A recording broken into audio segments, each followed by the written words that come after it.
नमस्कार, आदाब।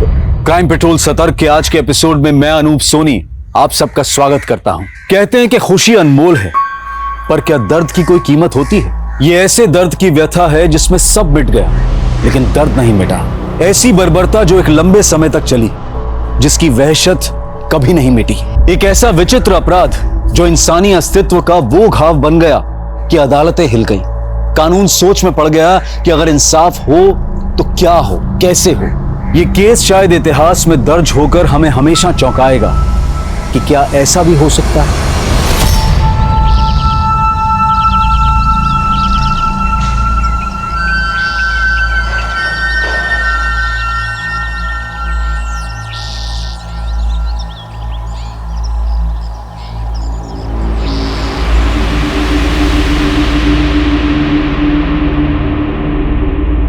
माधव जी, नाश्ता तो करके जाइए। तुम्हें पूजा पाठ से फुर्सत मिलेगी तभी तो नाश्ता होगा ना। अरे पर अभी तो सिर्फ 8 बजे है। आप तो रोज काम पे 9 बजे जाते हैं ना। आज हमको जल्दी जाना है। तो यही बात हमको कल रात को बता देते आप। गलती हमारी ही है तो हम भूखे चले जाते हैं। माधव जी, आजकल आप ऐसा बर्ताव क्यों करते हैं हमारे साथ? हमसे कोई गलती हो गई है तो बता दीजिए। हमको नहीं मालूम कि गलत हम हैं या तुम, लेकिन पूरी तरह से सही कोई नहीं होता माधव जी, लेकिन हम आपका काम का दबाव समझते हैं। तभी तो आपसे कहते हैं ना कि जेठ जी से हिस्सा कर लीजिए। देखिए, हम अपना खुद का घर ले पाएंगे ना तो कम से कम ये किराए का सिरदर्द तो खत्म होगा ना। हम तुम्हें पहले भी बोल चुके हैं, हम भाइयों के मसलों में मत पड़ा कीजिए। साथ चलने वाला जब अचानक से आपको पीछे कर दे तो बहुत अजीब लगता है। हमने माधव को हमेशा उन मर्दों से अलग माना जो सदियों से औरत को कठपुतली की तरह नचाते आए हैं। पर क्या हम ये रीत तोड़ पाएंगे? क्या समाज हमें ये रीत तोड़ने देगा?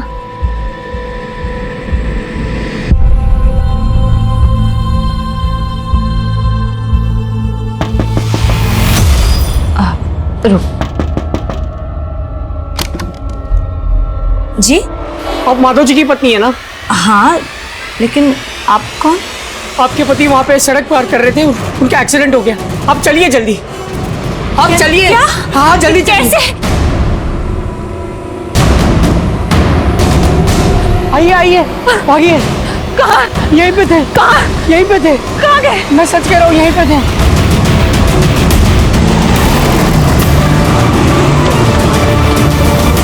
Mummy, mummy, mummy, mummy, mummy कहाँ चली गई? आंटी, मम्मी को देखा क्या? नहीं बेटा।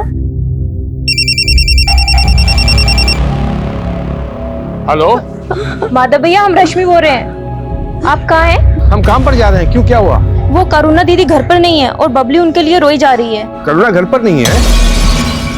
अच्छा रुकिए, उसको फोन करते हैं हम। भैया, हमने उन्हें फोन किया था लेकिन हाँ, ये बात एक तो नीलिमा सामने कीजिए। ये इतना चौचक फोटो आया है ना, सोशल मीडिया पे डालेंगे तो बहुत ही लाइक मिलेगा भैया। ये वाला देखिए, देखिए जोरदार नहीं है?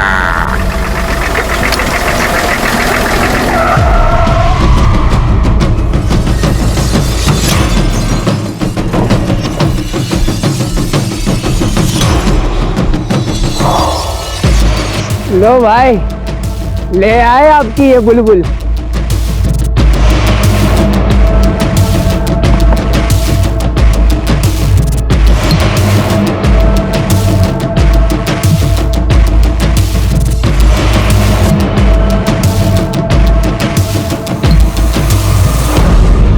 अरे भैया, हम क्या कह रहे हैं, वो थोड़ा सीधा हो जाइए, एक फोटो इनके साथ भी निकाल ले आपका। आप आंगल में। हाँ, बहुत जोरदार आएगा।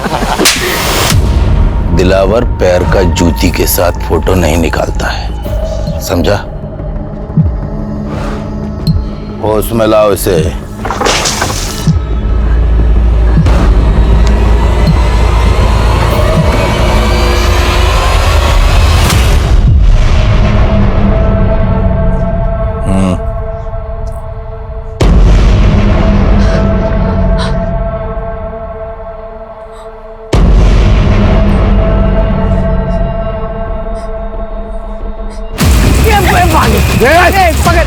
पकड़ो।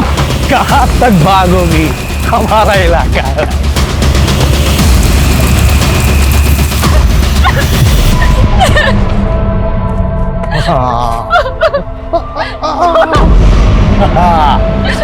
मछली तो पकड़ा गई। टांग टांग इसको टांग।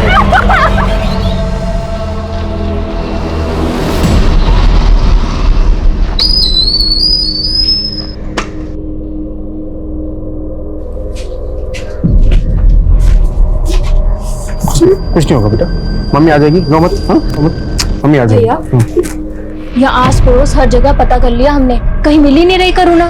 पापा पता नहीं मम्मी हमें अचानक छोड़ के कहीं चली गई है। रोते नहीं बेटा। हाँ हाँ हम कुछ करते हैं, मामा आ जाएगी। हाँ रोते नहीं, कुछ करते हैं।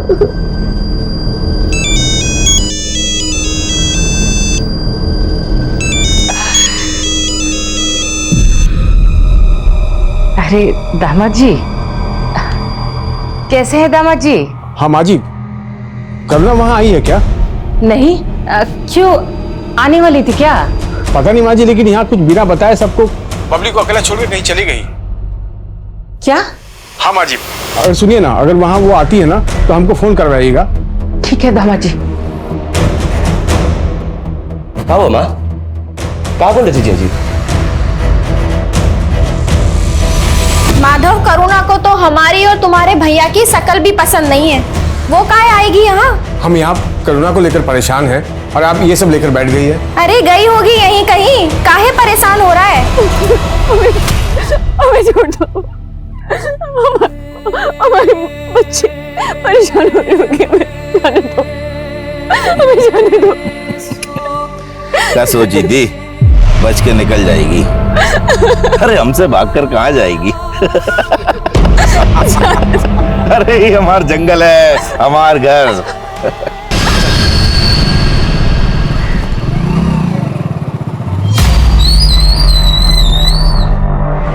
सर ये हमारी पत्नी करुणा।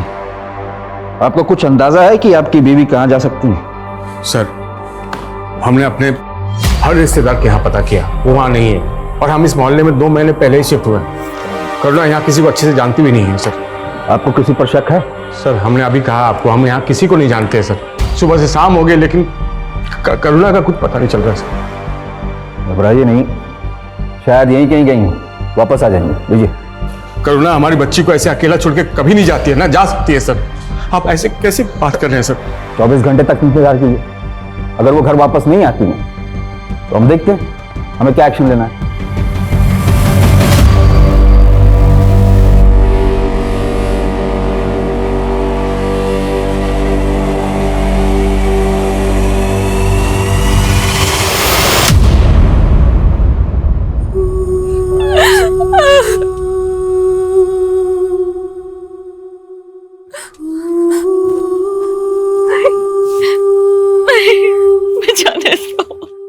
आज हमारे बहकावे में नहीं ना आती, यहाँ नहीं होती तो हम एक बार रहम कर भी देंगे, लेकिन ये लोग रहम नहीं करेंगे।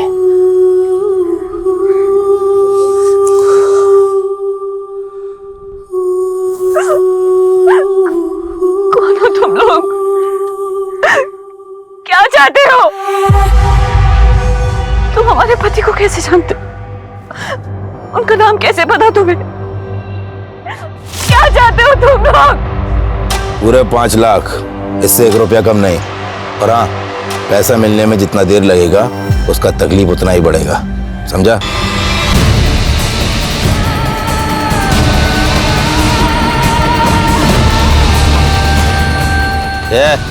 जल्दी कर, बहुत जोर की भूख लगी है। अरे का भैया, अबन तो खाए थे, फिर जोर का भूख लग गया। बकवास बंद कर, इससे खाना बनवाना है। बहुत दिन हो गए जनानी के हाथ का खाना नहीं खाया। जज एक बात पूछे हम, बुरा मत मानिएगा, कहीं आपका और दीदी का कोई झगड़ा वगड़ा तो नहीं हुआ था? क्यों? करुणा ने तुमसे कुछ कहा था क्या? नहीं, वो हमें क्यों बोलेगी, लेकिन आपकी बातों से लग रहा है कि जैसे कुछ हुआ था। हाँ, आजकल हम दोनों के बीच में कुछ अनबन चल रहा था, लेकिन हमसे झगड़ा कर कर वो तुम्हारे ही घर जाती ना। लेकिन वो तो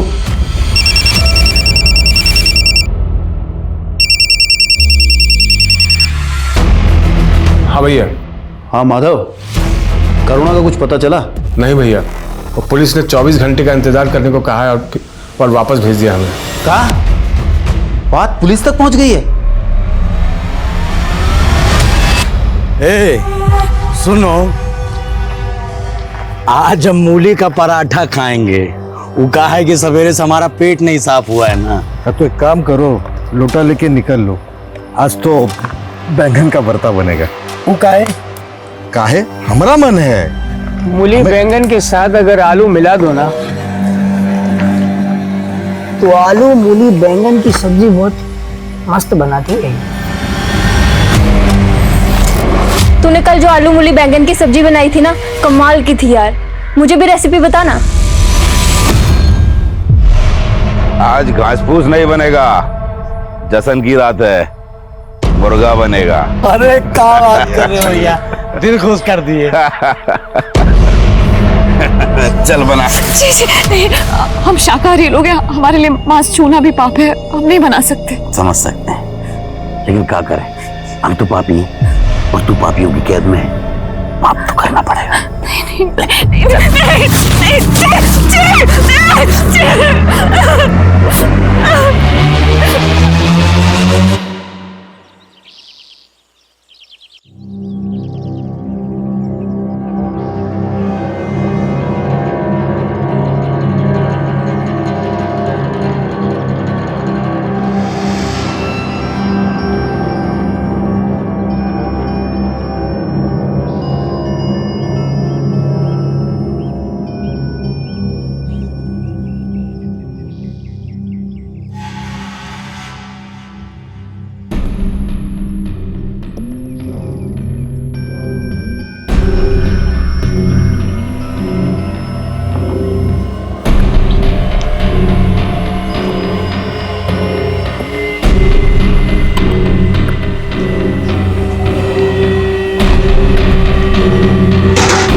ये भाग रही है, पकड़ो।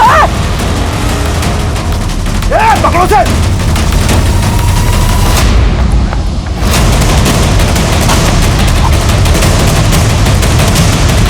रुक। एक काम करते हैं, दिन में से गुप्ता के पास छोड़ दिया करेंगे। गुप्ता को फोन कर।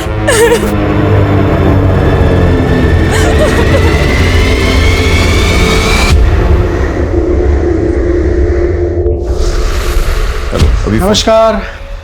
अरे बाद में बात करता हूँ। नमस्कार नमस्कार, आइए बैठिए। कैसे हैं आप? बहुत अच्छे भाई, आपकी रचना तो बहुत कमाल की है, हमें आपका काम बहुत पसंद आया। तो आप हमारा बुक छापने को तैयार हैं? बिल्कुल, लेकिन फर्स्ट एडिशन के लिए आपको 10 लाख रुपए खर्च करने होंगे। अरे पब्लिशर तो आप हैं, आप हमें पैसा देंगे ना बुक छापने का, और आप हम ही से पैसा मांग रहे हैं। देखिए, मार्केट में आपको कोई जानता तो है नहीं। माना कि आपकी कृति बहुत अच्छी है, लेकिन अगर मान लीजिए कोई किताब बिकी नहीं तो फेमस तो आप ही को होना है, उसके लिए कोई तो कीमत चुकानी होगी ना।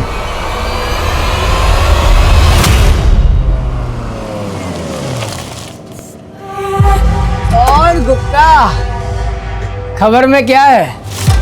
अखबार में कोई गरम खबर नहीं है, और अपना मसालों का बाजार हमेशा की तरह ठंडा। ये लो,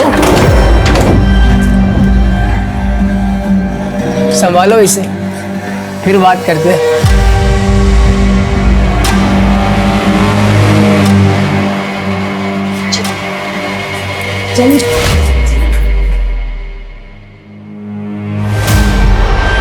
चलो नहा लो और इसे पहन लो, जल्दी से तैयार हो जाओ। दीदी, एक औरत होने के नाते हमारी मदद कर दो, हमारी बच्ची बहुत छोटी है दीदी, मदद कर दो। हमें कुछ नहीं खाना नानी।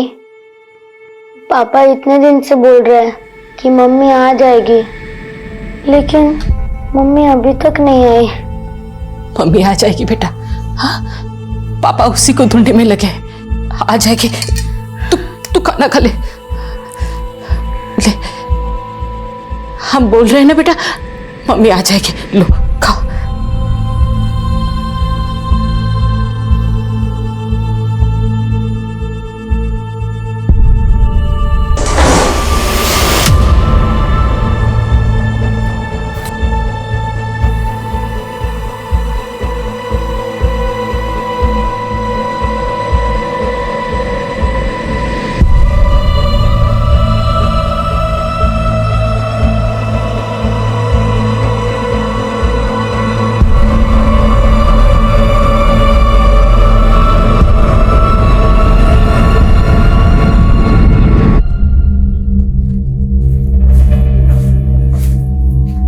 ये लीजिए पानी। क्या हुआ, काफी परेशान लग रहे हैं? कुछ नहीं, सोचे थे अपना किताब की छपाई से कुछ पैसा मिल जाएगा तो स्वाति का इलाज करा सकूंगा। वो पब्लिशर वो हम ही से 10 लाख रुपए मांग रहा है। देखिए परेशान मत होइए, भगवान सब भला करेगा। अच्छा स्वाति कहाँ है? ये देखो, तुमको ना बिल्कुल ऐसे ही चलना है, और तुम ना किसी को बताना मत कि हमने तुमको ऐसे चलते सिखाया है, वरना सब हमको मारेंगे। तुमको पता है ऐसे चलना है, देखो ऐसे। ये देखो, समझा ना तुमको? अब तुम्हारी बारी। तुम ना बिल्कुल ऐसे ही चलना, ठीक है? लेकिन तुम ना किसी से बताना मत।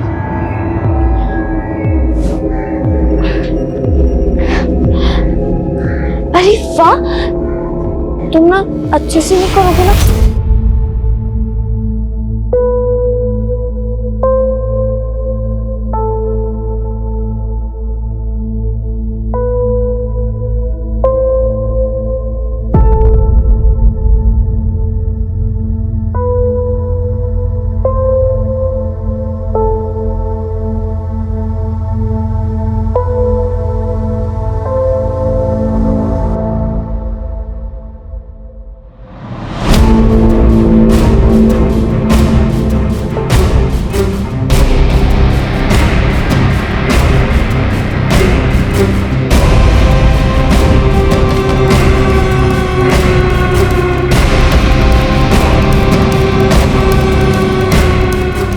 ये आपकी बीवी है?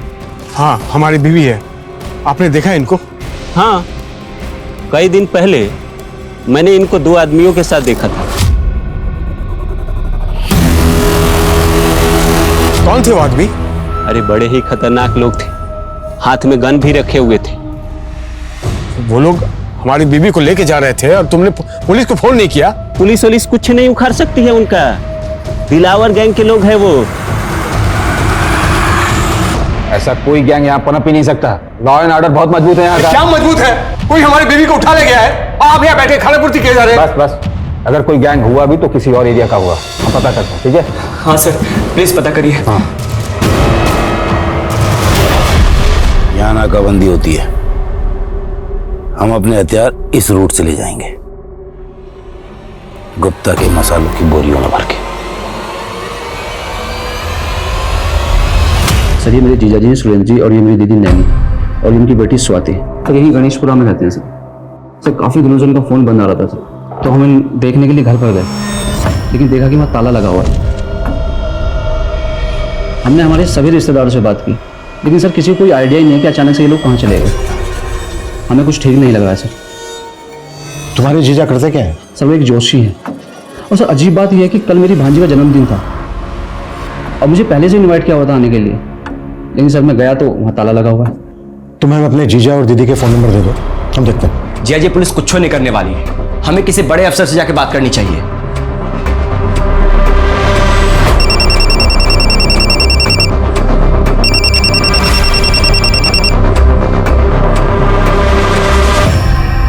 हेलो, अरे तुम वही हो ना जिसकी बीवी को दिलावर के लोगों ने उठा लिया? आप कौन? समाज सेवक है, तुम्हारी मदद करना चाहते हैं।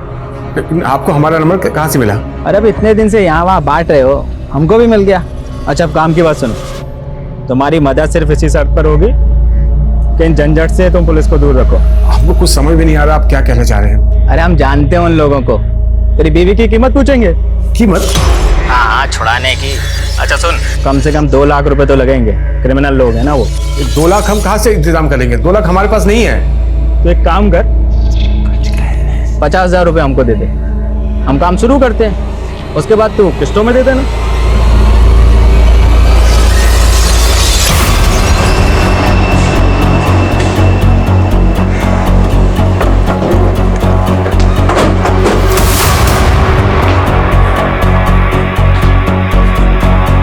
यादव सर, ताला तोड़वा।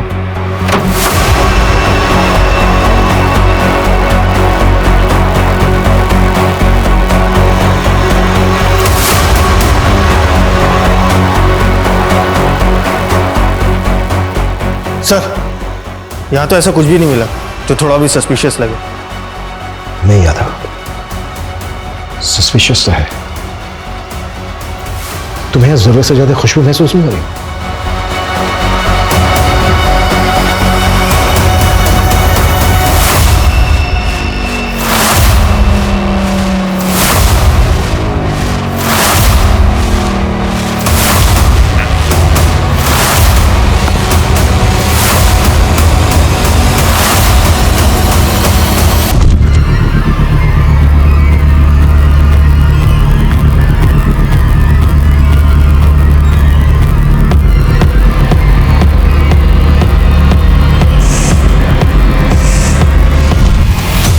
ये देखो,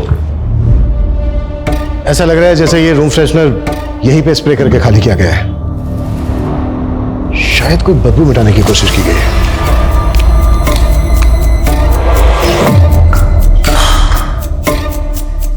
बदबू।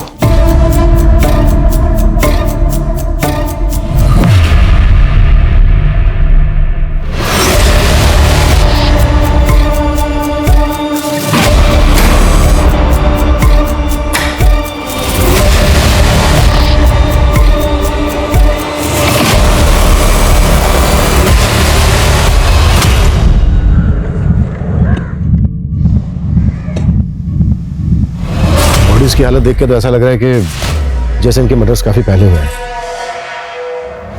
इन सब के मोबाइल फोन 10 दिन पहले 16 तारीख की रात से बंद थे। हो सकता है 16 तारीख को इनके मर्डर्स हुए हों। सर, घर के बाहर भी सीसीटीवी कैमरा नहीं है और ना ही कोई ऐसे चांस मिले जिससे पता चले कि घर में चोरी या फिर कोई लूट हुई है।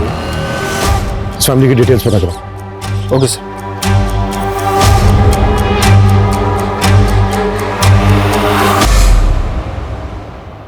जतिन, जिसने भी ये सब किया है वो कानून से बचेगा नहीं।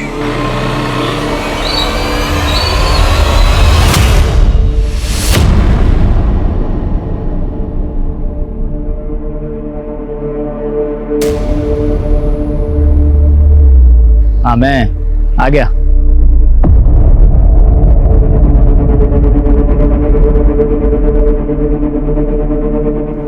तो 40,000 है, पहली किस्त में 10,000 कम। भाई, जितना बंदोबस्त हो पाया लिया है।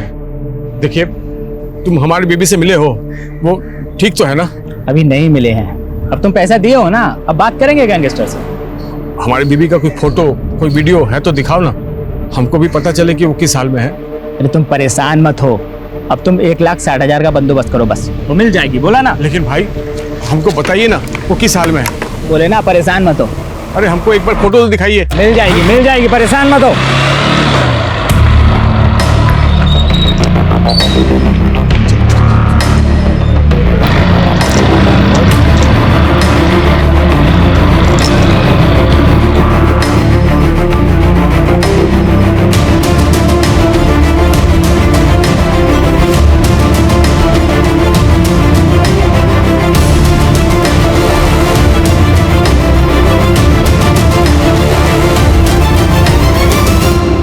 जतिन, बॉडीज को देख के तो ऐसा ही लग रहा है जैसे किसी की तुम्हारी दीदी और जीजा के साथ गहरी रंजिश हो। तुम्हारी जानकारी में है कोई ऐसा जिसकी तुम्हारी दीदी जीजा से दुश्मनी रही हो? सर, ऐसा तो कुछ नहीं बताया था, लेकिन सर वो स्वाति को लेकर हमेशा परेशान रहते थे। स्वाति की हालत ठीक नहीं थी। कुछ दिन पहले जब मेरी दीदी से बात हो रही थी तो कुछ तो ऐसा हुआ था स्वाति के साथ जिसके बारे में दीदी मुझे बचाना चाहती थी।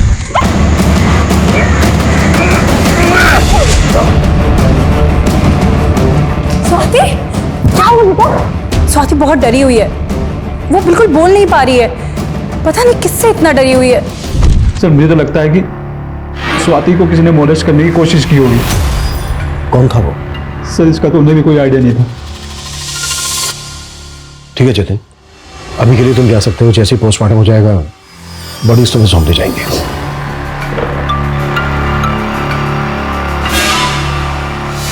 यादव सर, मोहल्ले से लेकर स्वाति के स्कूल तक पता करो स्वाति पे किसकी बुरी नजर थी। हो सकता है मर्डर्स का मोटिव इसी एंगल से जुड़ा हो। Okay sir. ये बर्तन वाली, खाना कब बनेगा? लगता है ठीक से सुना ही नहीं देता। ये तुझसे पूछ रहे हैं हम। सब सुन रहे हैं हम। टाइम लगता है, मशीन थोड़ी है। बर्तन ऐसे ही छोड़ दे क्या?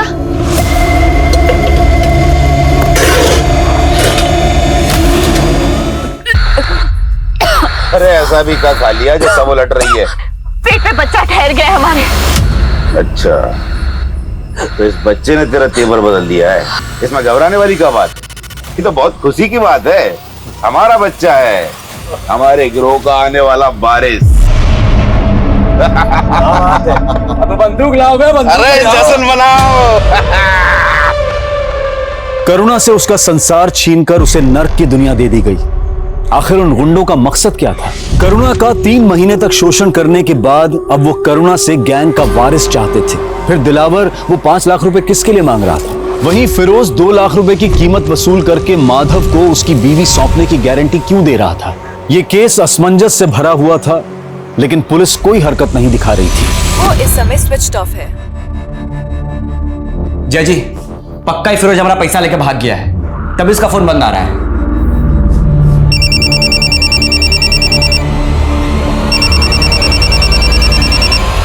हेलो, तो हमारी जासूसी कर रहा था, पीछा कर रहा था हमारा। हम आपका पीछा नहीं कर रहे थे। आपको कोई गलतफहमी हुई है। तब तो बड़ा बकबक कर रहा था अपनी बीवी को लेके। अब देख, अब अंजाम देख, नहीं मिलेगी तुझको। हमने आपको 40,000 रुपए दिए हैं, बाकी का पैसा भी दे देंगे, लेकिन आप उन गुंडों से हमारी बीवी को बचाइए।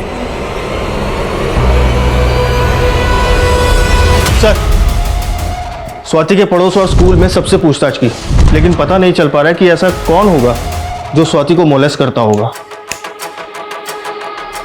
स्वाति की पोस्टमार्टम रिपोर्ट से भी ऐसे कोई इंडिकेशन नहीं मिले हैं कि उसको मोलेस्ट किया जाता। पोस्टमार्टम रिपोर्ट के मुताबिक ये सारे के सारे मर्डर 16 तारीख की रात को गला काटने से हुए। पता चला है कि सुरेंद्र का घर गिरवी पड़ा है। सुरेंद्र की फैमिली के मर्डर से कुछ दिन पहले सुरेंद्र ने 10 लाख रुपए लिया था बैंक से, अपना घर गिरवी रखकर। सर, वो पैसा अभी भी सुरेंद्र के बैंक अकाउंट में ही पड़ा है। कहीं ऐसा तो नहीं है कि सुरेंद्र को किसी का पैसा उधार लौटाना था? हो सकता है ये एंगल पैसों से जुड़ा हो। सर, इस बार में तो कोई इंफॉर्मेशन नहीं है, लेकिन हाँ, सुरेंद्र एक बुक पब्लिशर के कॉन्टैक्ट में जरूर था। एक छोटा सा ज्योतिषी बुक पब्लिशर के टच में क्या होगा? सर, सुरेंद्र जी हमें सिर्फ इसलिए मिलते थे क्योंकि हम उनकी एक रचना छापने वाले थे। कैसी रचना? सर, ज्योतिष विज्ञान के ऊपर उन्होंने बहुत ही अच्छा रिसर्च किया था और एक बहुत अच्छा सब्जेक्ट डेवलप किया उन्होंने। सर, ये फर्स्ट चैप्टर की जेरॉक्स कॉपी है। उन्होंने बहुत अच्छा लिखा है, मगर ऐसे सब्जेक्ट को पढ़ने वाले बहुत कम रीडर्स होते हैं, इसलिए हम इसमें इन्वेस्ट नहीं करना चाहते थे। तो वो 10 लाख रुपए देकर इसे छपवाने वाले थे, मगर उससे पहले ये सब हो गया। तो दीदी और जीजा जी स्वाति के ट्रीटमेंट के लिए काफ़ी परेशान थे। उन्हें पैसों की सख्त जरूरत थी, लेकिन मुझे जहाँ तक याद है जीजा जी बोलते थे कि उनके पास एक स्क्रिप्चर है जो बहुत अनमोल है, जो उन्हें धनवान बना सकता है, कि वो खुद पैसा देकर किताब भी छपवाएंगे।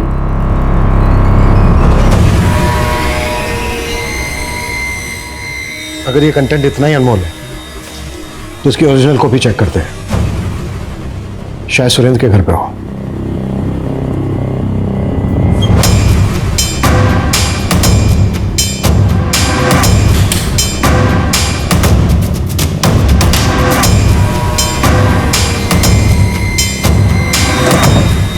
सर, यहाँ तो ऐसा कुछ भी नहीं मिला जो इस जेरोक्स का ओरिजिनल हो।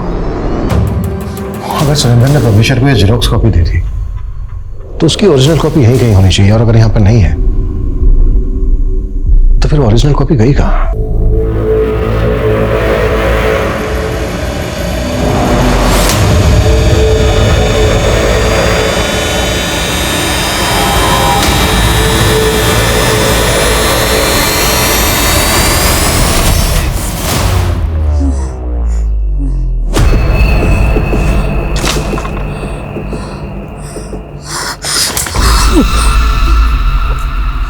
चलो आ जाओ, उस तरफ आ जाओ।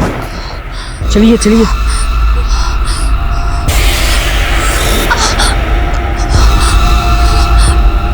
बैठ जाइए।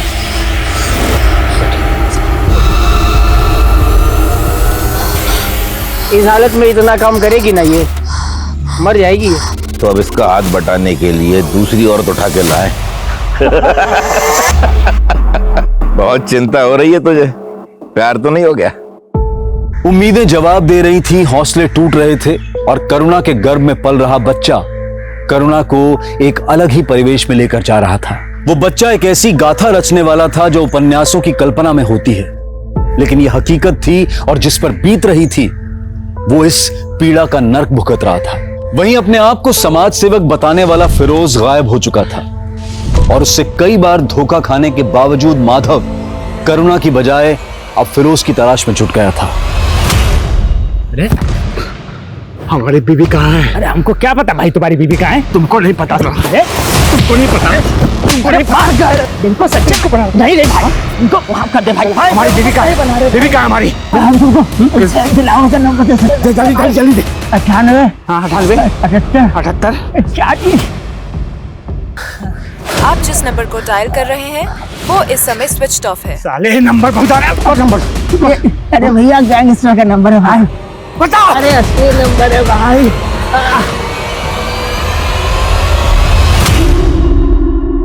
हाँ, ये बहुत बढ़िया है। ये बहुत गजब का फोटो है, वाकई में गजब के फोटो खींच।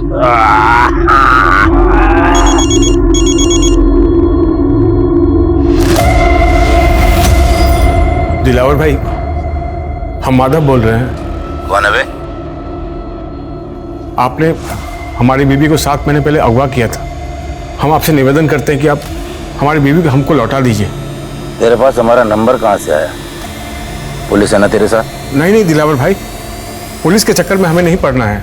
हम एक काम करते हैं, आपस में समझौता कर लेते हैं ना। समझौता करेगा?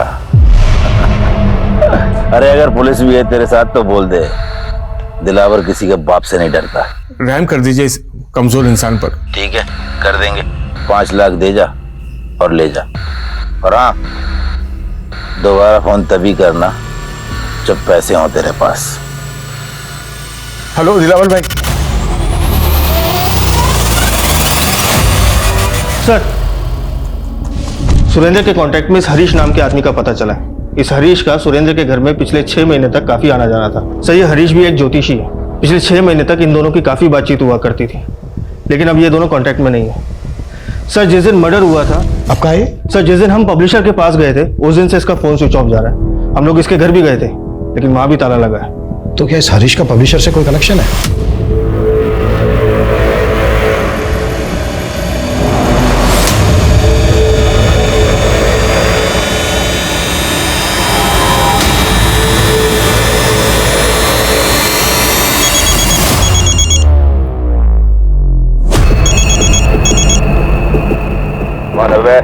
हम माधव, आपका 5 लाख का इंतजाम हो गया है। जय जी, दिलावर फिरोज नहीं है और आपको मालूम है आप कितने खतरनाक लोगों के बीच जा रहे हैं। और क्या गारंटी जय जी कि दीदी उनके पास है और वो दीदी को अपने वापस सौंप ही देंगे? जय, भले तुमने उम्मीद छोड़ दी है लेकिन हमने नहीं। तुम्हें डर लग रहा है उन गुंडों के बीच जाने से? कोई बात नहीं, हम अकेले चले जाएंगे।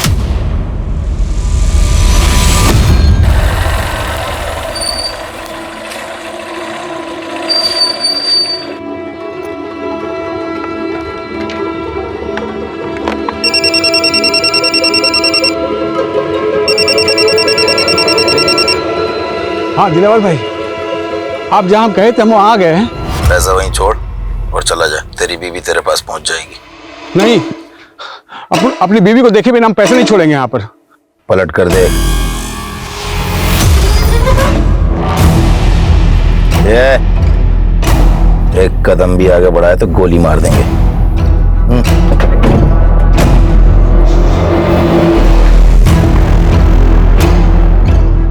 देख ली, अब बैग नीचे रख।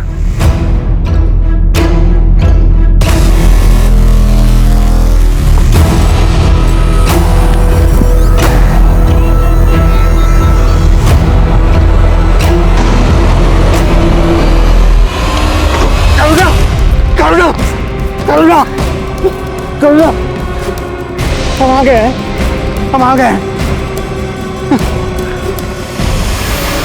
हमको हमारे घर छोड़ दीजिए भैया। 1 साल से इन्होंने हमें कैद कर रखा है। 1 साल? हाँ। क्या वहाँ हमारी बीवी ये करुणा ये थी यहाँ पर? हाँ? नहीं, हमने इन्हें कभी नहीं देखा है। अब इनके चंगुल में कैसे आई? 1 साल पहले इन्होंने हमें अगवा किया, उसके साथ हमारे साथ रहे भी। आपको कहाँ रखे थे ये लोग? हमको ठीक से कुछ नहीं याद है भैया, बस इतना याद है चर्च वाली गली में वो हमको ले जाते थे। इसके अलावा हमको कुछ नहीं याद है भैया। हमको हमारे घर छोड़ दीजिए। भावना को घर पहुंचाने के बाद भी माधव ने उम्मीद नहीं छोड़ी और वो कोशिश में जुटा रहा। हाँ भैया, कहा ताका जाकी कर रहे हो? चोरी करने का इरादा क्या? नहीं भैया, हम अपनी बीवी को ढूंढ रहे हैं यहाँ पर। आपने ये हमारी बीवी करुणा, इसे देखा आपने? ये आपकी बीवी है? हाँ, हमारी बीवी है। तो कुछ लीजिए, बताइए, आपने देखा है क्या? ये औरत रात के वक्त 2 आदमियों के साथ इस घर से जाती है।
होना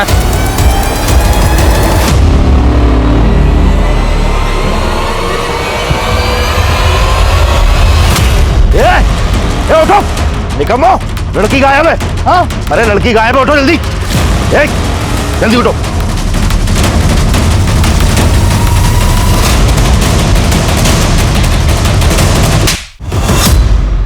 जहां तो छुपा था ना, वहां से हमें सुरेंद्र की बुक कंटेंट की ओरिजिनल कॉपी मिली।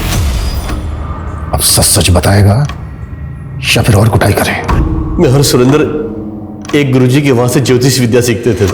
मैंने विद्या सीख के पैसे कमाने शुरू कर दिए और सुरेंद्र ने एक चमत्कारी किताब लिख दी सर। अब मुझे वो किताब चाहिए थी जिससे कि मैं बहुत बड़ा ज्योतिषी बन जाता।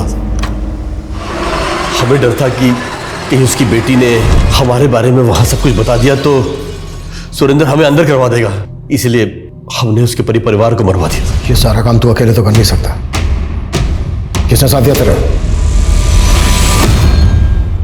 अब हम आपके लायक नहीं बचे। ऐसा मत कहो करुणा,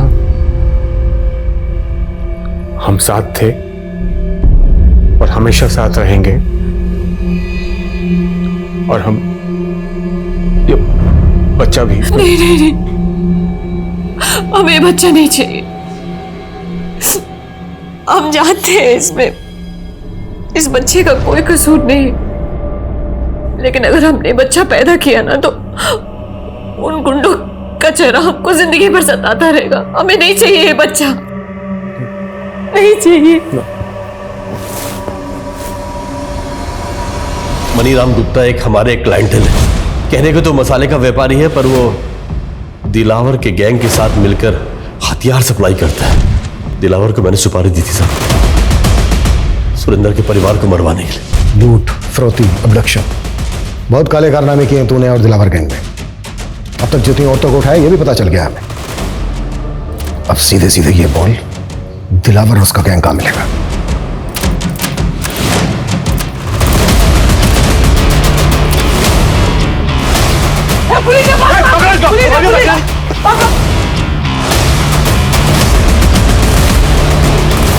दिलावर और उसकी गैंग की गिरफ्तारी के बाद जल्द ही करुणा के साथ हुई उनकी नाइंसाफी का मुद्दा मीडिया में छा गया, जिसकी सबसे बड़ी वजह यह भी थी कि करुणा उस बच्चे को रखना नहीं चाहती थी और अदालत ने करुणा के अबॉर्शन पर रोक लगा दी थी, क्योंकि इससे करुणा की जान को भी खतरा हो सकता था। और अदालत की यह भी दलील थी कि चाहे वो रेप चाइल्ड है, लेकिन उसे इस संसार में आने का पूरा हक है। इसलिए अदालत का कहना था कि करुणा को वो बच्चा पैदा करना ही होगा। उसके बाद अगर वो चाहे तो इस बच्चे को अपना भी सकती है और अगर चाहे तो किसी सरकारी अनाथ आश्रम में भी छोड़ सकती है। ये केस शायद इतिहास में दर्ज होकर हमें हमेशा चौंकाएगा। देखते हैं हमारे आज के एपिसोड की दूसरी कहानी। मधु। हाँ दीदी। आज लेट हो गया ना? हाँ। और काम भी खत्म नहीं हुआ। हाँ दीदी, पर कल थोड़ा जल्दी आकर कर लेंगे। चलो चलो अभी जाओ। दादा आप भी जाओ, कल सुबह की कल सुबह देखेंगे, ठीक है? गुड नाइट दीदी। Good night.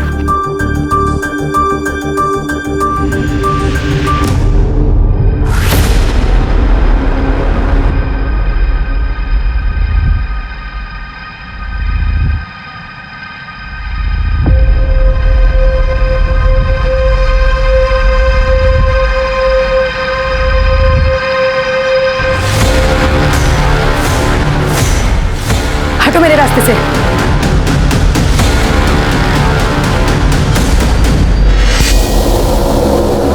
इतनी जल्दी में कहाँ जा रही? आज मौका मिला।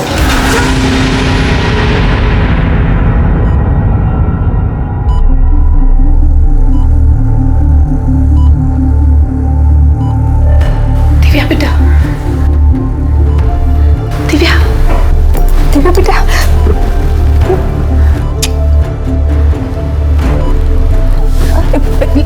लेटी रहो बेटा, तुम्हारी तबीयत ठीक नहीं है ना अभी? लेटी रहो। हाँ आई क्या हुआ? और मेरे सर में बहुत पेन हो रहा है। तुम कल रात से बेहोश हो, हमला हुआ है तुझ पर। हाय, हाँ, हाय वो शबनम और उसके आदमी ने मुझे मारने की कोशिश की। पुलिस ने उनको पकड़ा क्यों? शांत, हाय वो मुझे मार देंगे। शांत हो जाओ बेटा, शांत हो जाओ। अभी तुम्हारी तबीयत ठीक नहीं है ना? ठीक हो जाओ फिर बात करेंगे। अब रोक ही रही हो? जब मैंने कहा था दुकान का तमाशा बंद करके इसकी शादी के लिए लड़का देखते हैं, जब तो माँ बेटी ने एक नहीं सुनी मेरी। अब नतीजा सामने है, भुगतो। सर ये हॉस्पिटल है, आपका घर नहीं है। जब घर जाएंगे तभी कोसिएगा अपनी बेटी को। अभी उसे आराम की जरूरत है, प्लीज आप उसे आराम करने दीजिए।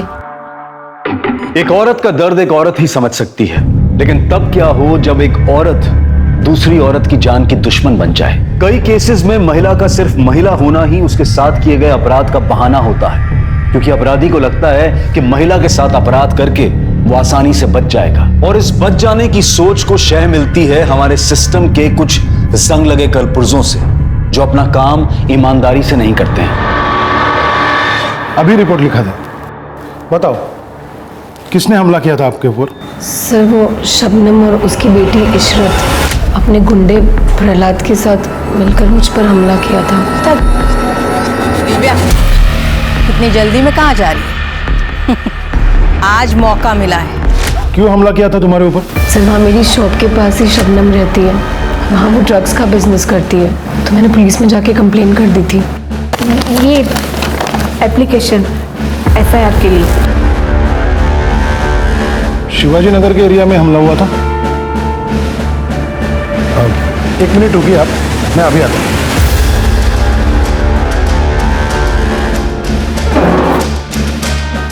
गिरफ्तार कर लो इसे। अरे ये क्या कर रहे हैं आप? मेरी बेटी को गिरफ्तार क्यों कर रहे हैं? उसने क्या किया है? हाँ? आपके बेटी के खिलाफ शबनम और इशरत के ऊपर जानलेवा हमला करने के साथ साथ शांति भंग और दंगा भड़काने की कोशिश की एफआईआर दर्ज है। हम तो पिछले हफ्ते से इसे ढूंढ रहे हैं, मगर ये हॉस्पिटल में जाके छुप कर बैठी। लेके जाओ इसे। अरे सर, ये आप क्या कर रहे हैं? अरे उसकी हालत तो देखी, ठीक से खड़ा भी नहीं रहा जा सकता उससे, और आप कह रहे हैं कि उसने दंगा भड़काने की कोशिश की। रिपोर्ट दर्ज हुई है तो गिरफ्तार तो करना ही होगा। साहब, ये सब शबनम और इशरत की साजिश है, मेरी बेटी के खिलाफ। उसने कुछ नहीं किया। देखिए कौन क्या साजिश कर रहा है वो हम देख लेंगे। नहीं, आप हट जाइए, आप लेके जाए उसे। नहीं, मेरी बेटी को मत लेके जाइए, उसने कुछ नहीं किया। प्लीज प्लीज साहब, दिव्या साहब, मेरी बेटी ने कुछ नहीं किया, उसे छोड़ दीजिए, उसे गिरफ्तार मत कीजिए। मैं पैर पड़ती हूँ आपके साहब, मेरी बेटी ने कुछ नहीं किया। साहब, मेरी बेटी ने कुछ नहीं किया। लगता है एक बार की पिटाई से तुझे समझ नहीं आया, दोबारा पीटना पड़ेगा। नहीं, मुझे कुछ मत करना। नहीं, प्लीज मुझे छोड़ दो, मैं कुछ नहीं करूंगी। प्लीज छोड़ दो मुझे। चुप कर। कौन मारा तुझे? कोई नहीं यहाँ पे, चुपचाप से सो जा। सोने भी नहीं देती।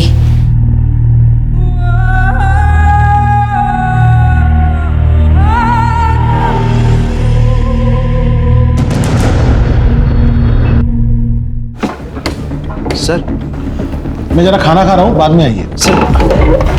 सर एक रिक्वेस्ट थी दिव्या के बारे में, उसे रिहा कर दीजिए सर, उसकी तबीयत ठीक नहीं है। ऐसे कैसे रिहा कर दूं मैं उसको? एफआईआर है उसके खिलाफ। अब कोर्ट ही फैसला करेगा कि उसको रोकना है या छोड़ना है। सब कोर्ट को ही फैसला लेना है तो शबनम, इशरत और उसके आदमियों के खिलाफ हमारा भी एफआईआर लिखिए।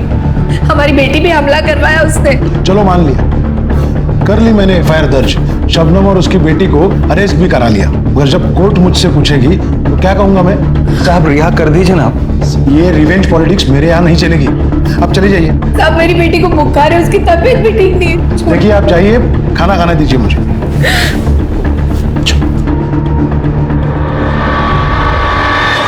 क्या हुआ? घर में फिर से झगड़ा हुआ क्या माँ से? झगड़े तो ऐसे ही होते रहेंगे आलोक, जब तक हम लोग शादी नहीं कर लेते। फिर क्या बात है जो इतनी परेशान लग रही हो तुम्हें? कुछ नहीं हुआ। वो बताओ, तुम्हारा इंटरव्यू था ना जॉब के लिए, क्या हुआ उसका? वही जो हमेशा होता है, we will let you no.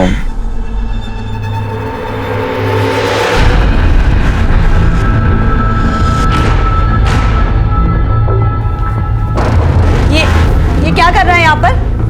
पहले तू बता कि तू आलोक के साथ क्या कर रही थी। आपने जासूस को छोड़ तो रखा है मेरे पीछे, फिर इसने नहीं बताया कि मैं क्या कर रही थी वहां पर? बहुत बड़ी गलती की मैंने तुझे शहर लाके। कम से कम तू अपने मरे हुए बाप की तो इज्जत कर। उस गैर बिरादरी आलोक के साथ तू शादी करने की सोच रही है। अच्छा, आलोक से शादी करूंगी तो पापा की इज्जत कम हो जाएगी, और इस प्रतीक से शादी करूंगी तो इज्जत बढ़ जाएगी क्या? माँ, आप साफ साफ क्यों नहीं कहती हो कि प्रतीक से शादी करने में आप ही का फायदा है? क्यों? पैसे मिलेंगे ना आपको। तो क्या गलत सोच रही है तेरी माँ? शादी होने वाली है हमारी। शादी के लिए मैंने नहीं बोला तुम्हें। कान खोल के सुन लेनी थी, तुझे प्रतीक से शादी करनी ही पड़ेगी, चाहे कुछ भी हो जाए।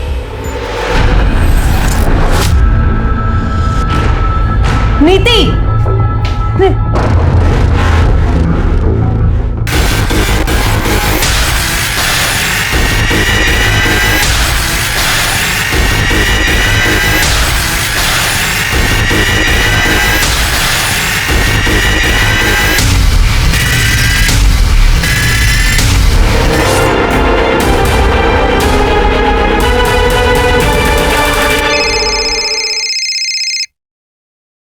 हेलो नीति, कौन बोल रहा है? आप कौन बोल रहे हैं? मैं इंस्पेक्टर सुनील केलकर बोल रहा हूँ। आप कौन बोल रहे हैं? सर मैं आलोक शर्मा बोल रहा हूँ, लेकिन ये नंबर तो नीति का है। आप उसके फोन से फोन क्यों कर रहे हैं? नीति? कौन नीति?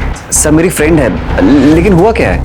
हमें एक लड़की की लाश मिली है, हमें लगता है ये नीति की है। उसके फैमिली को इन्फॉर्म करना है, उसके घर का एड्रेस दो और तुम्हारा भी एड्रेस दो। जय राम उसकी माँ का। आप एड्रेस लिखिए।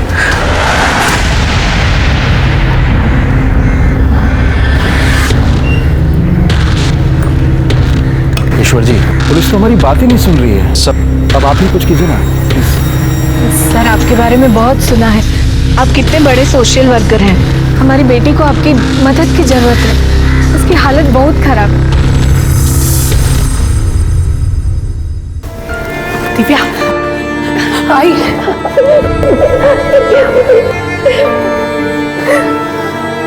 तो ठीक है ना? हाँ? अब बुखार भी नहीं। हाय ये कौन है? कहीं से शबनम ने तो नहीं भेजा है मुझे मारने के लिए? नहीं बेटा नहीं। देखो बेटा, मुझे यहाँ किसी ने नहीं भेजा है, मैं तुम्हारी मदद करने के लिए आया हूँ। बेटा ये ईश्वर जी हैं, हमारी मदद करने आए हैं, तुम्हें जेल से बाहर निकालने। दिव्या बेटा, मेरी बात ध्यान से सुनो। अगर तुम मुझे फिर से एक बार बता सको कि क्या हुआ था उस रात, तो भाई ज्यादा अच्छे से तुम्हारे केस को समझ पाऊंगा। सर, शिवाजी नगर में मेरी बुटीक है और वहीं मेरी दुकान के पास शबनम रहती है अपनी बेटी इशरत के साथ। इसी वो लोग ड्रग्स का बिजनेस करती है और उनके गुंडे आए दिन मेरे दुकान पर आए कस्टमर्स को छेड़ते रहते हैं। एक्सक्यूज मी, क्या आप विंटर कपड़े बनाती हैं? यस मैम, आइए। आप बोले तो थोड़ी गर्मी ट्रांसफर कर दूं आपके पास? अरे मैडम का काम गर्मी से नहीं चलेगा, गर्मी मिटाने वाले से चलेगा, और उसमें तो मैं एक्सपर्ट हूँ। अरे अरे अरे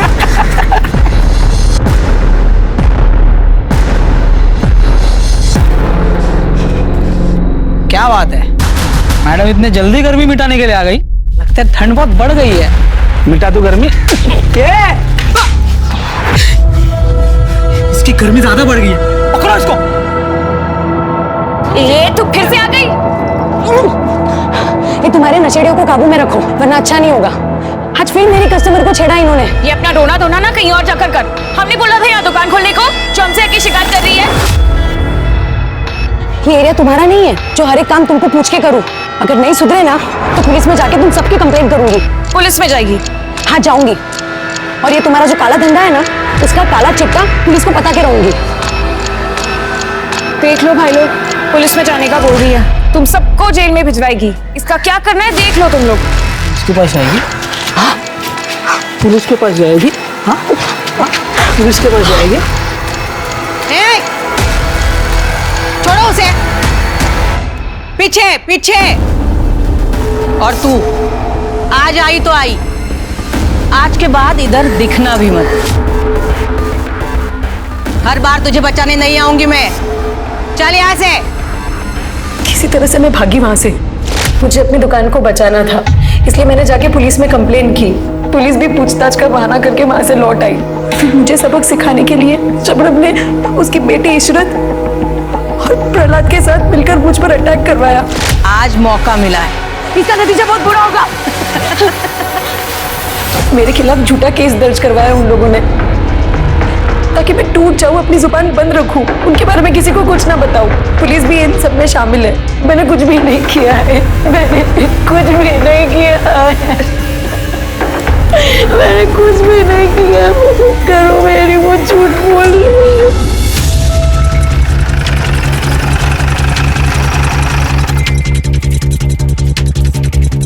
जय और उसकी बेटी नीति इसी घर में रहते हैं ना?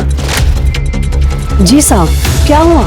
घर में ताला लगा हुआ है, आप बता सकते हैं कहाँ गए होंगे? ठीक से तो याद नहीं है, लेकिन 3-4 दिन पहले दोपहर का टाइम था, तब जया को देखा था मैंने।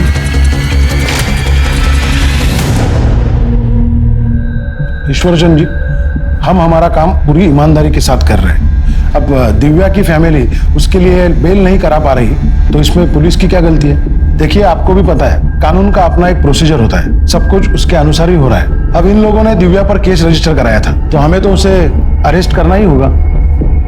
वो सब तो मैं जानता हूँ इंस्पेक्टर साहब, और प्रोसीजर भी मुझे पता है, मगर जिस कानून की आप बात कर रहे हैं उसी कानून के हिसाब से बताइए कि दंगे करने के लिए किसी एक औरत को ही आरोपी बनाकर जेल में कैसे भेजा जा सकता है, जबकि एक पार्टी जेल के अंदर है और दूसरी बाहर आजाद घूम रही है। और हाँ, आपने तो इन लोगों के खिलाफ कोई केस तक दर्ज नहीं करवाया, क्योंकि कोई केस था ही नहीं। हाँ, मैं मानती हूँ इशरत और दिव्या का झगड़ा हुआ था, लेकिन वैसे नहीं जैसे दिव्या ने आपको बताया।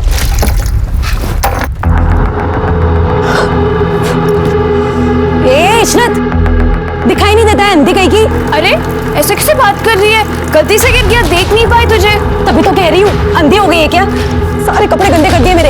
अरे ताई देखो ना कैसे बात कर रही है। ए ज्यादा मत बोल, पानी ही गिरा है, सूख जाएगा, सूख जाए। सबसे तो बात ही करना बेकार है। जाहिल के जाहिल यहाँ पे सभी। जरा सा बन क्या लेती है, खुद को हमसे ऊपर समझने लगी है। किसी दिन अकल ठिकाने लगा दी जाएगी ना, उसी दिन सब सही हो जाएगा। क्या बोली रे तू? हाँ तो अभी फिर कपड़े गंदे कर दिए। अब बता मुझे कैसे अकल ठिकाने लगा। इशरत ने जब मुझे आके बताया तभी मैंने पुलिस में कंप्लेंट कर दी और ये दिव्या गायब हो गई। और अचानक से 1 हफ्ते के बाद आकर उसने हमारे खिलाफ ही कंप्लेंट कर दी कि हमने उसे मारा है, उस पे रेप करवाने की कोशिश की है। रेप? आपको नहीं पता? ये देखिए, यही रिपोर्ट दर्ज कराने को कह रही थी। उनका कहना है कि पास में ही रहने वाले प्रहलाद और अनुज शबनम के लिए ड्रग का काम करते हैं और शबनम के कहने पर ही उन दोनों ने उसी रात दिव्या पर रेप करने की कोशिश की थी। ताज्जुब की बात है कि इतनी बड़ी बात आपको नहीं पता। साहब वो दिव्या बहुत चालू लड़की है, वो आपके सहारे हमें फंसाने की कोशिश कर रही है। दुश्मनी निकालनी है ना उसे हमसे। आपके साथ उनकी क्या दुश्मनी हो सकती है? 1 महीने पहले उसकी दुकान में चोरी हुई थी।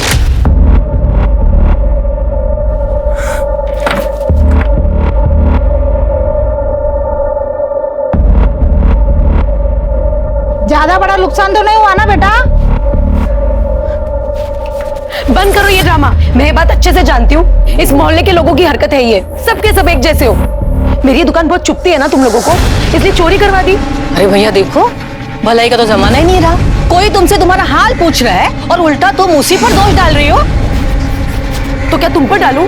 कहीं ये चोरी तुमने तो नहीं करवाई? बहुत बुरा लग रहा है तुम्हें। ए जबान संभाल के, अम्मी है वो मेरी। इशरत चल यहाँ से, हमें रोकने की कोई भी जरूरत नहीं है। इशरत एफआईआर देखिए, आप ये एफआईआर की कॉपी देखिए। दिव्या ने उस चोरी में भी हमें नामजद किया था ताकि हमें जेल हो सके, लेकिन वो कामयाब नहीं हो पाई। इसीलिए उसने दूसरी साजिश रची जिससे हम जेल पहुंच जाए।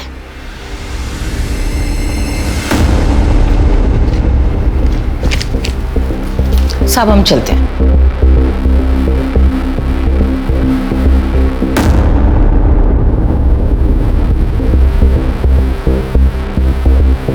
ईश्वरचंद जी, माँ बेटी दोनों मिलकर घुमा रहे पूरे मामले को। आपसे कुछ कह रही है और पुलिस से कुछ और। इंस्पेक्टर साहब, इस केस की सच्चाई जो भी हो, मगर एक सच्चाई जरूर है कि इस पूरे मामले में पुलिस ने एक तरफा कार्रवाई करके दिव्या को जेल भेजा है, जबकि उसकी हालत देखते हुए दिव्या को जेल में नहीं हॉस्पिटल में होना चाहिए था। मैं समझता हूँ, लेकिन सिस्टम ने मेरे हाथ बांध के रखे हैं। और ईश्वर जी, जेल के हॉस्पिटल में दिव्या का इलाज चल रहा है और दिन ब दिन उसकी हालत भी सुधर रही है। नहीं, जेल के हॉस्पिटल में नहीं, हम लोग दिव्या की बेल के लिए अप्लाई कर रहे हैं। पुलिस विरोध नहीं करेगी ऐसी मैं आपसे उम्मीद करता हूँ इंस्पेक्टर साहब। ठीक है, आप बेल के लिए अप्लाई कीजिए, पुलिस विरोध नहीं करेगी। जी शुक्रिया।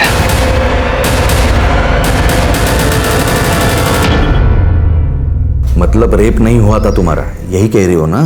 जी सर। ये बात तुमने पुलिस को बताई और मुझे क्यों नहीं बताया? सर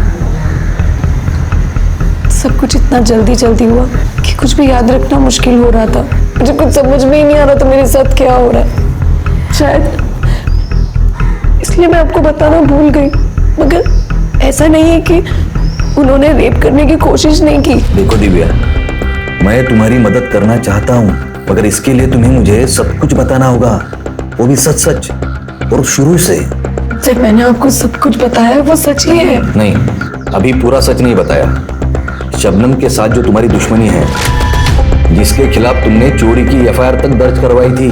सर वो तो पुरानी बात थी, उसका इस सब से क्या लेना देना? पुरानी बात होगी, पर शबनम तो कहती है कि तुम उससे अपनी दुश्मनी निकालना चाहती हो। सर वो झूठ बोल रही है। वो और उसके आदमी मुझे परेशान करते थे। मेरी दुकान में भी चोरी उन्होंने करवाई ताकि मैं दुकान बंद करके वहां से भाग जाऊं। लेकिन पुलिस की जांच में तो ऐसा कुछ नहीं निकला। कि सर पुलिस बिक चुकी है, शबनम ने खरीद लिया उन लोगों को। सर मैं आपसे सच बोल रही हूँ, झूठ नहीं बोल रही हूँ। उसकी बात पर यकीन मत करो। ये मामला तो ठंडा होने की जगह और भी गर्म होते जा रहा है। तुम कहो तो ठंडा कर देता हूँ। ये टाइम नहीं है इस चीज का। सर मैं नीति से प्यार करता था, ये बात सच है, लेकिन उसका मर्डर किसने किया, उसकी माँ कहाँ गई, मुझे इसके बारे में कुछ नहीं पता सर।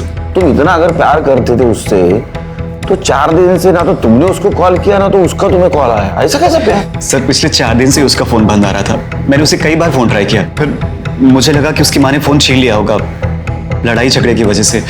लड़ाई कौन सा? 4 दिन पहले मेरा झगड़ा हुआ था कुछ लोगों से। हटना जरा थोड़ा, देख नहीं रहा तुझे, बैठे हुए।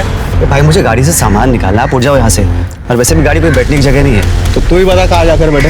अरे भाई यहाँ से चले जाओ, आप कहीं भी बैठो, मुझे क्या करना है। बड़ा एटीट्यूड है तुझमें, है निकलना पड़ेगा। अरे पागल हो क्या? छोड़ो से। हेलो साले यहाँ हमारी गुंडाई चलती है, मैं गुंडा बनने की कोशिश मत करना, समझा? हेलो नीति को लगा कि जिन लोगों ने मुझ पे हमला किया था उसकी माँ जया और प्रतीक के कहने पे किया था, ताकि हम दोनों एक दूसरे से मिल ना पाए। प्रतीक कौन है? सर जया उसकी माँ नीति की शादी प्रतीक से करवाना चाहती थी। नीति प्रतीक को पसंद नहीं करती थी, मेरी अलग कास्ट होने की वजह से उसकी माँ जया मुझे पसंद नहीं करती थी। इसी बात को लेकर उसकी माँ और नीति के बीच झगड़ा चल रहा था। नीति उस दिन मुझसे मिलके गई थी, बस उसके बाद से उसका फोन बंद आ रहा था। ये जया कहाँ गई होगी पता है? सर मुझे कुछ नहीं पता है, लेकिन जया का गांव बनारस में है और नीति बोले थे कि उसकी माँ गांव जाने वाली थी।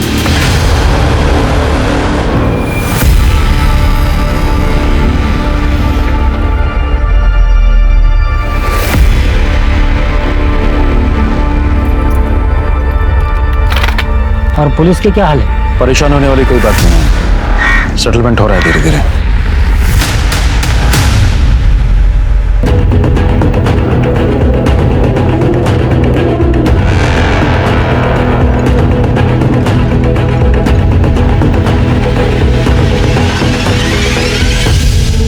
आप एक जिम्मेदार आदमी है ईश्वर चंद जी, और इसीलिए केस से जुड़ी हर एक बात मैंने आपको बताई थी, मगर आप तो मीडिया में चले गए। इंस्पेक्टर साहब, मैं मेरी जिम्मेदारी बखूबी जानता हूँ, इसीलिए मैंने प्रेस को भी वही बताया जो सच है, जो दिव्या के साथ हुआ है। और हाँ, किसी भी तरीके का कोई प्रोपेगेंडा नहीं है, बस न्याय की मांग उतनी आप पूरी कर दीजिए। आखिर यही तो काम है ना आपका, पीड़ितों को न्याय दिलाना। जी हाँ, यही काम है मेरा, लेकिन मीडिया में जाके आपने सही नहीं किया। पुलिस आपकी केस की जांच कर रही है, मैं पर्सनली सुपरवाइज कर रहा हूं आपके केस में। आप कल आइए, कल बात करते हैं।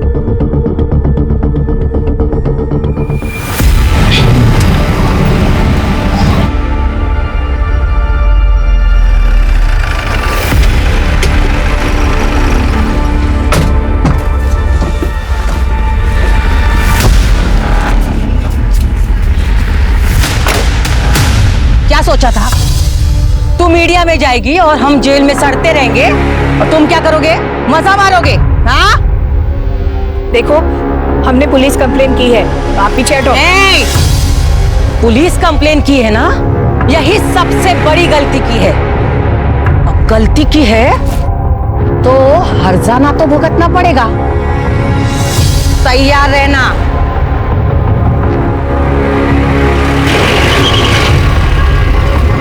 चल बेटा अंदर, अंदर चल।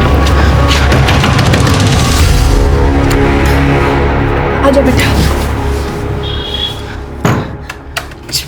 अंदर आजा। ये क्या नया तमाशा है तुम दोनों का, जो पेपर में खबर छपी है इसकी? ये ले पढ़ी से। बाबा, वो शबनम और प्रहलाद अभी। चुप, एक शब्द नहीं सुनना है तेरे मुंह से। और तू, एक पैसे की अकल नहीं है क्या तेरे में? है? तेरी बेटी की ऐसी उल्टी सीधी खबरें छपेगी अखबारों में तो कौन शादी करेगा इससे? हाँ मगर वो लोग हमारी दिव्या। अरे छोड़ दे सबको। तुझे पता है कितने खतरनाक लोग हैं वो? हैं? पहली बार इसका रेप नहीं कर पाए, इस बार अगर इसका रेप कर दिया या इसके ऊपर एसिड डाल दिया तो क्या करेगी? दिव्या, हम उतने बड़े लोग नहीं हैं कि उनसे मुकाबला कर सके। जो हुआ उसे भूल जाओ। नहीं भूल सकती बाबा, और ना ही मैं ये केस वापस लूंगी। भाई, अब से आपको मेरे साथ आने की जरूरत नहीं है।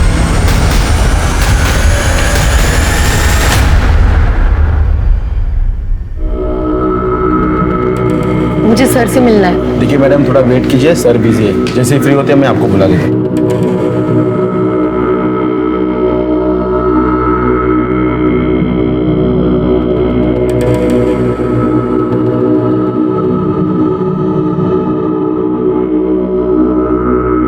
ठीक है, जाके मुझे अरे तुम अभी तक यही बैठे हो? मेरे दिमाग से ही निकल गया था। तुम्हारे केस की छानबीन चालू है, मगर अभी तक कुछ मिला नहीं। सर वो शबनम और इशरत को आपने अरेस्ट किया था, लेकिन वो लोग तो जेल से बाहर है। उन्होंने बेल ले ली, जैसे तुमने ली थी। लेकिन सर वो लोग मुझे और मेरी माँ को धमकाने आए थे। प्लीज आप उन लोग को अरेस्ट कर लीजिए। यही बात शबनम और उसकी बेटी हमसे कह रही है कि तुम और तुम्हारी माँ उसके पीछे पड़े हो। अब अगर हम उन्हें अरेस्ट करेंगे तो तुम्हें भी जेल जाना होगा। जाना है जेल? ठीक है, कल आना। कल आराम से बैठ के बात करेंगे इस पर। बताइए क्यों बुलाया मुझे आपने? अरे वो पूछना था, नाश्ते में तू भुर्जी खाता है ऑमलेट खाता है? मतलब नीति के मर्डर केस के बारे में बातचीत करनी तेरे से। तू शादी करने वाला था ना उसके साथ? शादी करने वाला था, ये तो नहीं है। उसे तो उस आलोक से शादी करनी थी, मुझसे तो बात भी नहीं करती थी। तो ऐसा तो नहीं इस बात की खुन्नस निकालने के लिए तूने और जय ने मिलकर उसका मर्डर कर दिया? अच्छा, तो कोई सबूत है आपके पास? आपको जब भी सबूत मिलेगा ना बुला लेना, आ जाऊंगा। सर क्या है? सर कितना बोल रहा है? एक रख के दूं क्या इसमें? 4 चम्मच शक्कर की चाय, दिमाग की बत्ती जला है। इसका बैकग्राउंड चेक किया था? हाँ सर, इसका बैकग्राउंड चेक किया था। एक लोकल नेता है, उसके लिए काम करता है, इसलिए फालतू की अकड़ भरी है इसमें। काफी केस भी है इसके अगेंस्ट मारपीट के। नीति के मर्डर वाले दिन कहा था, जरा पता करो। ठीक है सर। वैसे सर ये प्रतीक और जया, इन दोनों को ही नीति और आलोक के रिश्ते से बहुत ज्यादा प्रॉब्लम थी। सर पॉसिबिलिटी है कि या इन दोनों ने इसका मर्डर किया या फिर किसी से करवाया है। सर आलोक सही कह रहा था। हमने बनारस में जया के गांव से पता किया। नीति के मर्डर के अगले दिन ही वो अपने गांव पहुंची। नीति के मर्डर के अगले दिन जया को लेके आओ। क्या भाई कल्याण, किसका कल्याण करने जा रहे हो?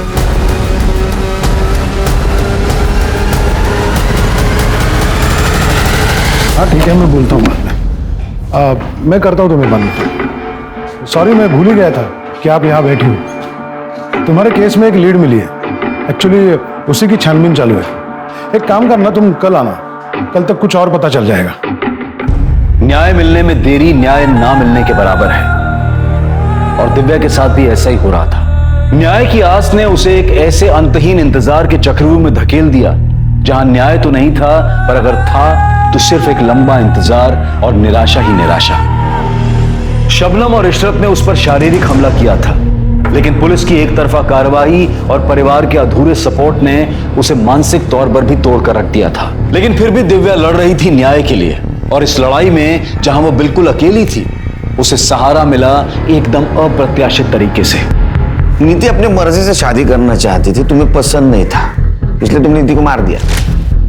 नहीं सर, मैंने नीति को नहीं मारा। नीति के मर्डर वाले दिन आप गांव क्यों चले गए? नीति ने मुंह दिखाने लायक नहीं छोड़ा था उस आलोक के साथ रिश्ता रखकर। उस दिन जब वो घर नहीं आई तो मुझे लगा कि वो आलोक के साथ भाग गई और मोहल्ले में किसी को पता ना चले, इसलिए मैं चुपचाप गांव चली गई। नीति उस दिन घर से निकलने के बाद आलोक से मिली ही नहीं। ये सब कुछ तुमने और प्रतीक ने किया है।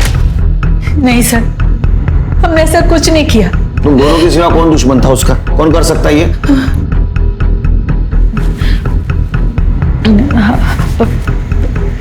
प्रहलाद।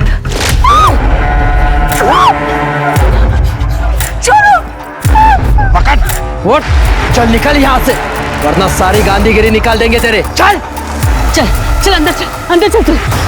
मार लेकिन ये लोग इसे मार देंगे। वो जाने और वो लड़की जाने, इन सब में हमें नहीं पड़ना। चल तू यहाँ से। एरिया का गुंडा है सर, सभी उससे बहुत डरते हैं। नीति के मर्डर से इसका क्या लेना देना?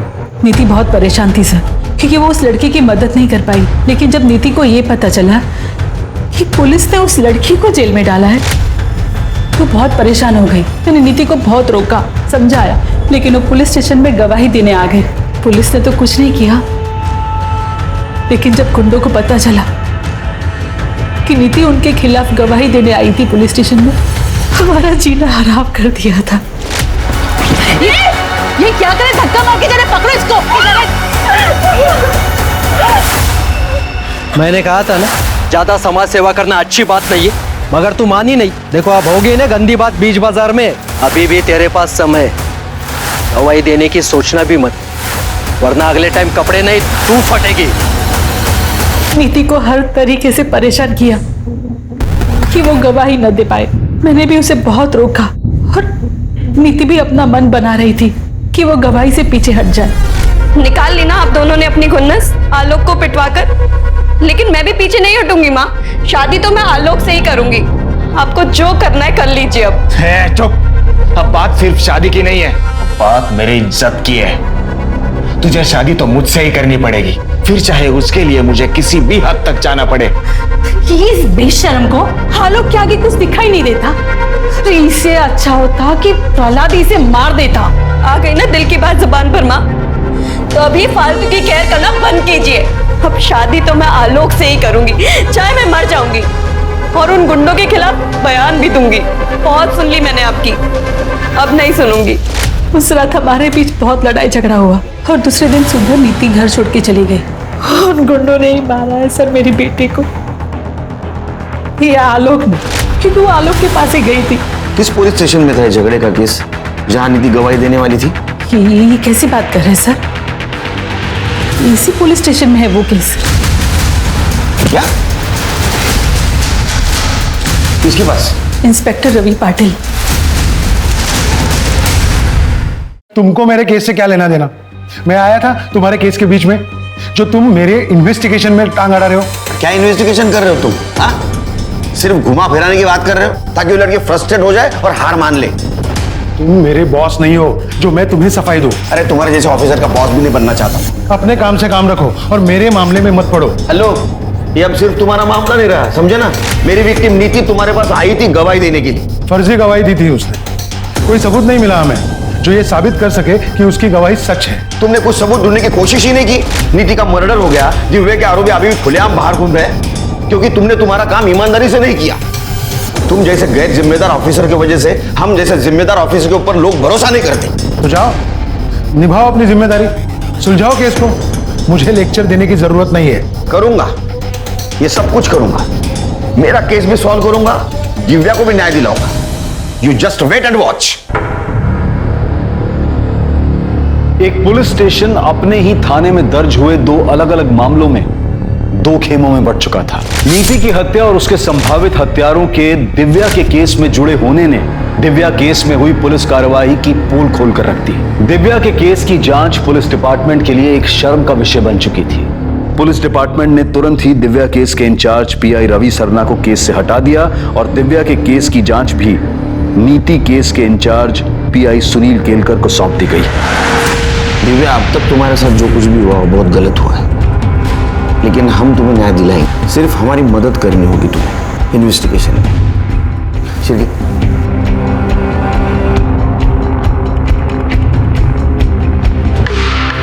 इसे जानती हो?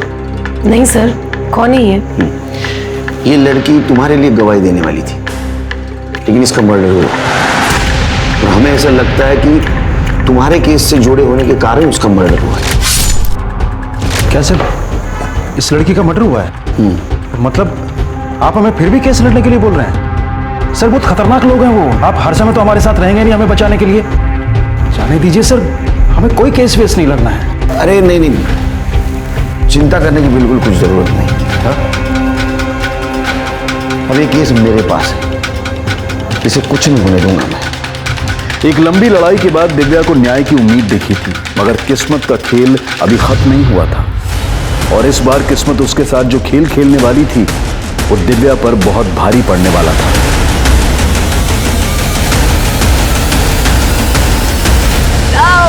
साहब मेरी बेटी को मार डाला मार डाला। गुंडे भेजे थे उसको मारने के लिए और पुलिस कुछ नहीं कर पाई। आपने बोला था ना मेरी बच्ची को कुछ नहीं होगा, ये रक्षा की मेरी बच्ची की आप लोगों ने। सर दिव्या घर पे अकेली थी। उसकी माँ बाजार गई थी और उसके पापा काम से गए थे। दिव्या को इस हालत में उसके पापा ने सबसे पहले देखा जब वो दोपहर में खाना खाने आए थे। किसी पड़ोसी ने देखा है या किसी को आते हुए? नहीं सर, दोपहर का टाइम था तो सब लोग अपने अपने घर पे थे, तो कोई विटनेस नहीं है। घर का कोना कोना छानना, अड़ोस पड़ोसी से बात करो और ड्रग रैकेट में जितने भी मेंबर हैं सबको उठा लाओ। दिव्या की मौत के जिम्मेदार हम भी हैं। वो जिंदा थी, उसको इंसाफ नहीं दिला पाए, कम से कम मरने के बाद तो उसको इंसाफ दिलाएंगे। क्या बोले साहब, इन नशोड़े ने जीना आराम कर दिया। और वो दिव्या मैडम ने आवाज उठाई, क्या हुआ उसके साथ? हमें नहीं मरना ऐसी मौत।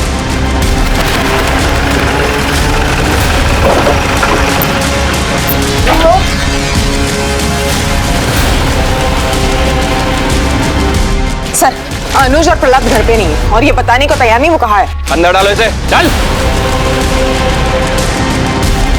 दिव्या के साथ तो मारपीट यही हुई थी, अगर बोलेगा कोई कैसे? और शबनम और उसके गुंडे सब मुझसे डरते, मैं भी डर गया था। ये स्टेटमेंट थाने चल के दे सकते हो? स्टेटमेंट क्या, आप अगर सुरक्षा की गारंटी दो मैं अपने घर का सीसीटीवी फुटेज आपको बता सकता। Very good. बता, कहाँ है अनुज, कहाँ है प्रहलाद? हमें कुछ नहीं पता, हम सच कह रहे हैं।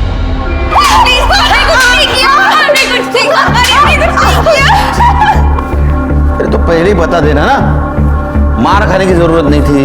हाँ चलो बोलो।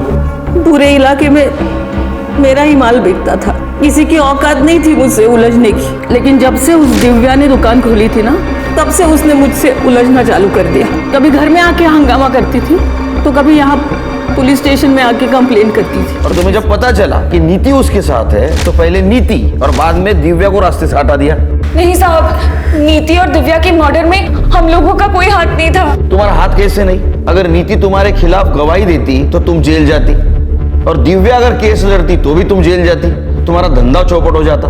और तुम कह रहे हो तुम्हारा हाथ नहीं। हमारा ड्रग का धंधा अच्छा चल रहा था और ये दिव्या का मामला कुछ दिनों में ठंडा हो जाता था और बाद में वापस में मेरा धंधा शुरू कर सकती थी। तो फिर उन दोनों को मारकर हम लोग अपने ऊपर क्यों मुसीबत ले लेते? ये पुलिस वाला कौन? रवि पाटिल? हाँ साहब, रवि साहब को हफ्ता पहुंचता था हमारे पास से। ये प्रहलाद को कहाँ छुपाया? मुझे नहीं पता साहब, पिछले कुछ दिनों से ना फोन किया ना मैसेज। सर ये शबनम और इशरत तो अभी भी इस बात पे अड़े हुए हैं, इस मर्डर से इन दोनों का कोई लेना देना नहीं है। और सर वो प्रहलाद, वो भी अभी तक गायब है। उसको ढूंढो, क्योंकि इस गुत्थी की गांठ वही है। सर, इस अनुज और प्रहलाद के बारे में एक न्यूज मिली है।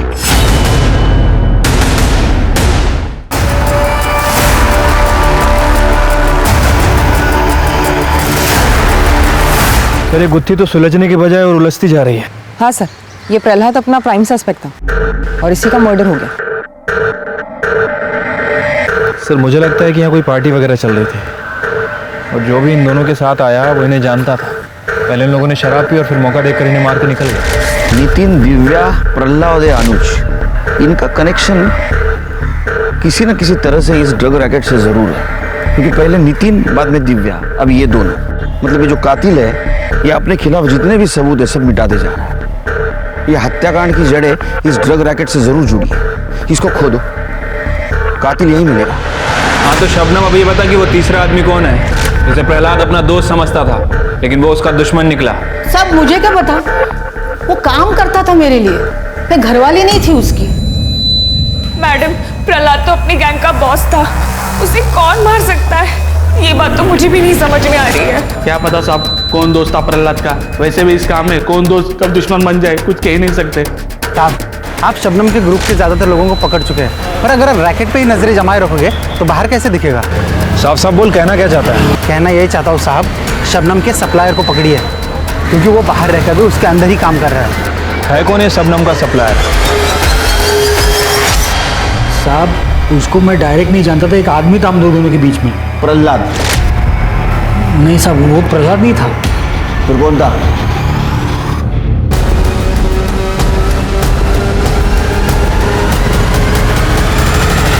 दीपक भाई, अभी माल नहीं उठा पाऊंगा, पुलिस नजरें गड़ाए बैठी है चारों तरफ और शबनम भी जेल में है। मामला ठंडा पड़ते ही शबनम बाहर आ जाएगी। उसके बाद ही तेरी सप्लाई तो मैं शुरू करूंगा।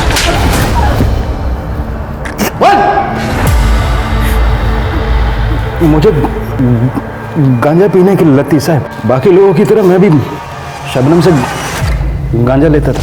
क्या नल्ला माल है, करंट ही नहीं मारता। इससे बढ़िया माल तो दूसरी जगह मिलता। कमीने, मेरे ठिये पर बैठकर मेरे ही माल की बुराई कर रहा है। तेरे को नहीं अच्छा लग रहा है ना, तो जा कहीं और जाके मार। चल, खाली पीली कस्टमर्स मत बिगाड़ मेरे। यहाँ नाराज क्यों हो रही हो? आपा एकदम कड़क और सस्ता माल दिलवाऊंगा ना। एक आदमी को जानता हूँ मैं। आपा एक बार माल लेकर तो देखो, 2 पैसे तुम भी कमाओगी और इसी बहाने 2 पैसे मैं भी कमा लूंगा। कल्याण के कहने पर मैंने माल मंगवाया दीपक से। माल में दम था और कल्याण मेरे लिए माल लाने लगा। सब कुछ ठीक चल रहा था साहब, जब तक दिव्या ने वो दुकान किराए पे नहीं ली थी। मैंने कई बहानों से उसकी दुकान बंद करवाने की कोशिश की, लेकिन उसने मेरी एक नहीं सुनी। उल्टा रोज कोई ना कोई समस्या खड़ी कर देती थी। वो खतरा हो गई थी धंधे के लिए। उसे सबक सिखाना जरूरी था। हमले के बाद हमें लगा कि जेल में जाके शांत हो जाएगी, लेकिन हमें पुलिस से ही पता चला नीति के बारे में। हमें नीति को गवाही देने से रोकना था। मोहल्ले के लोग भी हमारे डर से चुप थे और पुलिस भी हमारी जेब में थी। लेकिन वो समाज सेवक ईश्वर आ गया बीच में और सारा मामला उलझ गया। इंस्पेक्टर रवि को सस्पेंड करवा दिया गया। हम सब खतरे में थे, इसलिए हमने सोचा कि तो तुमने जो साजिश रची थी उसका पहिया घूमकर तुम्हारे पास ही आ गया दीपक के जरिए। अब सड़ो जेल में। जिंदगी में चुनौतियां और रुकावटें तो आती ही रहती हैं। उनसे हम जूझते हैं, लड़ते हैं, थकते हैं, पर आखिर में जीत भी जाते हैं। इस सब में हर किसी का सबसे बड़ा सपोर्ट होता है उसका परिवार, जो हर कदम पर उसकी हौसला अफजाई करता है, उसे बढ़ावा देता है। लेकिन जिंदगी की ये लड़ाई तब और कठिन हो जाती है जब रुकावटें किसी अपने के द्वारा ही खड़ी की गई हैं। मगर सोचिए कि क्या समाज की जिम्मेदारी नहीं है कि वो शबनम जैसे अपराधियों को पनपने से रोके। याद रखें, क्राइम के खिलाफ आवाज ना उठाना भी एक तरह का क्राइम है। अब मैं अनूप सोनी आपसे विदा लेता हूं। फिर मुलाकात होगी क्राइम पेट्रोल सतर्क में एक और नए केस के साथ। तब तक अपना और अपने परिवार का ख्याल रखें, सुरक्षित रहें और देखते रहें क्राइम पेट्रोल सतर्क। जय हिंद। इस तरह के और भी एपिसोड देखने के लिए हमारे चैनल को सब्सक्राइब करें और बेल आइकन दबाना ना भूलें।